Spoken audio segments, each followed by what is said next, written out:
This video is sponsored by Describe, an incredible tool for dungeon masters who need a little bit of inspiration. There will be more details later in the video. I'm sure that there are many points in time where a lot of us have gotten to the point where we're invited to a campaign, or we get to join a campaign that was pre-existing, and we have to then figure out our character.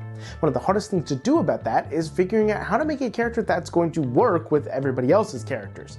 See, they already have experience, they've already been established in the world, and now you have to make somebody that they're going to accept, you have to make something that will work with them, make something that, well, generally jives with the whole table. And that can be difficult, but I've done it many, many times, and I think I can help out.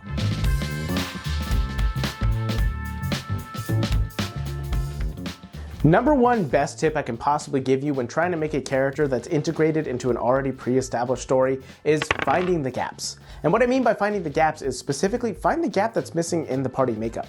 When looking to try and make a new character, you really want to find one that's going to fill something that hasn't been filled already in the party. If they already have a wizard, you probably don't want to play a wizard. And if they already have a big tanky barbarian, you probably don't want to play a barbarian, right? But it's not as simple as that. What I mean by trying to find something to fit the roles is genuinely talk with the DM or the other players at the table and find a specific thing that they've been frustrated by. I recently joined a campaign that I had been a part of, had to leave, and came back with a new character. And one of the first things I did was ask the DM, hey, who in the party is having trouble? What is one specific mechanical deficit we seem to see? And he told me that the fighter seems to have a hard time getting into combat and doing damage. All right, easy to do. I created a Chronergist wizard who had a lot of buffing spells, specifically haste, and would cast that on the fighter to get them into battle and let them do as much damage as they wanted to. There you go. I didn't step on anybody's toes, I just informed and helped. And it doesn't just have to be a supportive role, though I think sometimes it does tend to go that way. But what you can do is you can look at things and say, oh, do they have a bunch of spellcasters who are constantly getting in danger? I'm gonna play a barbarian. I'm gonna tank this. I'm gonna go in and be the big beefy front line for them. Or you can look at their party makeup and say, oh, they seem to be a bunch of martial classes. They don't have much ranged or AoE attacks. I can fill that role. I'll play a wizard or a sorcerer or a bard. The point is, you want to find what's missing. Find what's missing in their party makeup and fill that role. Find a way to make everything cohesively fit together. But it doesn't just have to do with mechanics. Number two is find the part that's missing in the party socially. What is it that's missing that the party could really use? See, you can have a bunch of martials and play another martial, but if you come in filling in a social role that's missing, that's going to do a lot to help with the roleplay. For example, say they're a bunch of young, brash teenagers. Well, you might come in playing a grizzled champion dad that will really want to help them all out and help them be the best that they want to be. You want to find what's missing and just fill it socially. I really think this is a great way of helping out and being a little bit more involved in the party. If they are really serious and need a little bit of lightheartedness, you can play a little bit of a lighthearted character, though be careful with that. You also don't want to ruin the tone of the campaign with your character. Yes, fill the gap socially, but don't cause it to be such a tonal shift that suddenly the campaign doesn't feel the way that everybody wanted it to feel in the first place. Bringing in Jar Jar Binks does not necessarily mean suddenly you can make the whole thing funny and amazing. I mean, we saw how that went for Jar Jar. Why were you banished, Jar Jar? It's a long ortello, but a small part of it would be the worst. So find a way to make things a little bit more exciting. Find a way to fill that gap. But don't do so in a way that's going to mess with the campaign. Dragon, Beholder, Sphinx. I've used all of these. None of these are going to be interesting. The players have seen them all before. Have you tried using Describe? It's an incredible tool for DMs just like you to have pre-made descriptions and encounters. Okay, but Don't be foolish. You can't use Describe. It's unoriginal encounters that you didn't create. well, that's a little They're narrow-minded. not unoriginal, they're well-made and handcrafted encounter ideas so that you as a DM can feel inspired for everything that you do. From the maps to the descriptions, Describe has you covered. Okay, that's great, but are you guys done now? Yeah, that actually does sound pretty cool. Where can I sign up? I'd probably click the link in the description. Good, I'm gonna go use Describe then.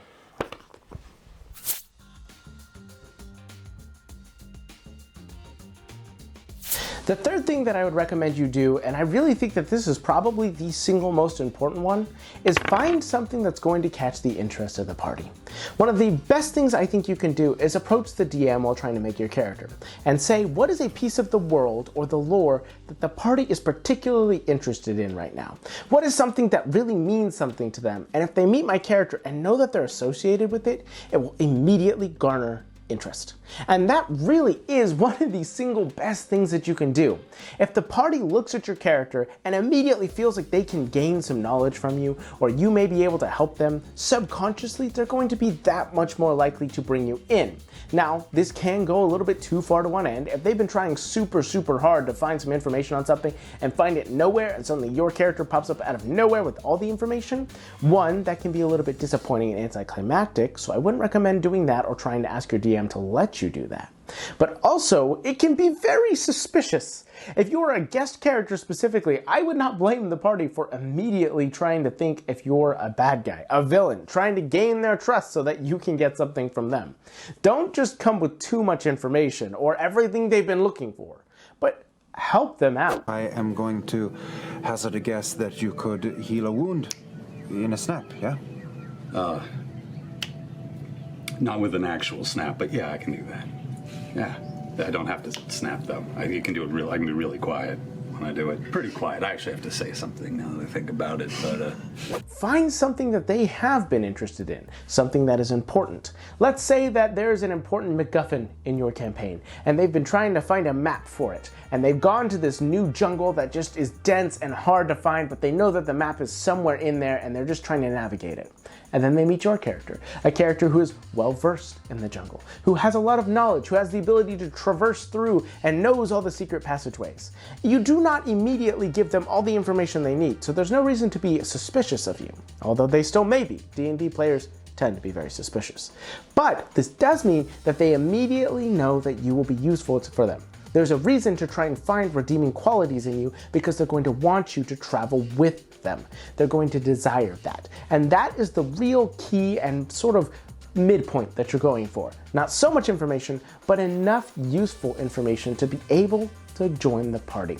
When I joined with my new character in the campaign that I'm playing in, I had knowledge of where they were going. In fact, almost an exact scenario to what I just described. They were in a very dangerous forest, and my character happened to know a lot about the forest, and they were able to assist with that very quickly. And then the fourth thing that I would really recommend that you do is ask the DM to cause combat quickly after your character joins. Not too quickly. Again, we don't want to spook the party. But if your character can suddenly quickly demonstrate that they are capable, that they have cool mechanics that attract attention, well, that's going to be incredibly helpful, especially if you have followed the previous points of making sure to fill in one of the mechanical roles that's missing. If the party has to fight suddenly a monumental threat, but they have you there with that specific thing that they've been needing in combat to really feel cohesive, well, that's gonna feel amazing. It's gonna be really awesome. But the important thing you want to make sure to do is not to step on toes or shine too bright in those combat encounters. And I mean, it's good to shine bright and have that moment, and if you can come in and the whole party is good with it, that's really cool and that's awesome. I'm glad that you get to have that amazing moment. But you don't want to steal limelight from the other players. You want them to feel like you are going to be a fun addition to share the spotlight with. They're going to be something that is very fun to join in and you guys can all get excited about, because that is the #1 tip. Everybody should have the ability to get excited about your character in one way or another. You all should feel excited about each other's characters because that's what creates the cohesion and a really amazing feeling in a team that you want. If you don't have that, or if you find yourself really getting annoyed that another character is at the table, whether because they're stepping on your toes mechanically, or you feel you can't do anything with them, or their decisions are really getting in the way of the story, that's cause for pause. And if you feel you might be doing that to other people, it's time to evaluate and make sure that you are all on the same page. It doesn't mean you have to change anything about the character necessarily. It does mean that you want to make sure that you all feel the same way about each other's characters. And if you could do that, you should be able to run an amazing game at your table. So go out into the world, everybody, make it your own.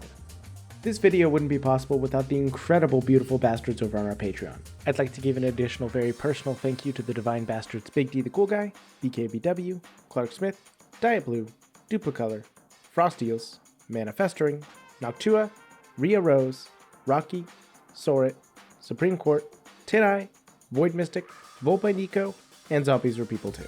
We wouldn't be able to do what we do without you guys, and you mean the absolute world to us. Keep being beautiful, keep being amazing, and as always, make the world your own.